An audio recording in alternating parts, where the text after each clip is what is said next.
ఇప్పుడు సెంటిమెంట్ కోసం మనం ఇక్కడున్న ప్రజలని మనం చేయడానికి అవకాశం అయితే ఉండదు. ఇక్కడ నవీన్ ఇప్పుడు సునీతమ్మ గారికి ఏం తెలుసు? ఇప్పుడు రాజకీయాలలో ఆడవాళ్ళు రావాలి, భర్త చాటు ఆడవాళ్ళు తను వచ్చేసి వాళ్ళ పేర్లు చెప్పుకొని వచ్చేసిన వాళ్ళ కోసం ఇక్కడ తెలియదు. ఇప్పుడు ఇక్కడ జూబ్లీ హిల్స్ ఎలక్షన్స్లో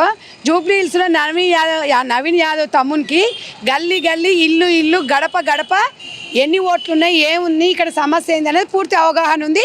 శ్రీశైలం యాదవ్ అన్న తనయుడు ఈరోజు ఆ అబ్బాయి చాలా గొప్పోడు. తమ రౌడీ రౌడీ రౌడీ అని చెప్పేసి వీళ్ళు చెప్తున్నాడు. ప్రశ్నించేటోడు రౌడీ అనేది ప్రజలకు తెలుసు. ఎవడన్నా అవినీతి చేసినోని ప్రశ్నిస్తే రౌడీ అంటుండు. ఇదే బీఆర్ఎస్ నాయకులు, ఇదే కేటీ రామారావు, ఇదే డ్రామారావు, హరీష్ రావు వచ్చి కుప్పగంతులు వేసి చెప్తున్నారు. మీకు ఒకసారి పోయి మీ మామని అడుగురా అయ్యా, మీ అయ్యని అడుగురా అయ్యా, మీ చెల్లెపల్లికి 5 లక్షలు సాయం చేసినో చేయలేదో పోయి అడుగురి. అప్పుడు రౌడీ కాలేదారా శ్రీశైలం యాదవ్ అన్న? సిగ్గున్నాదరా మీకు అసలు? ఇవాళ ఇంద్రనగర్ పోయేసి జూనియర్ ఆర్టిస్టుల ఇళ్లలో పోయి ఒకసారి అడగమని చెప్పురి.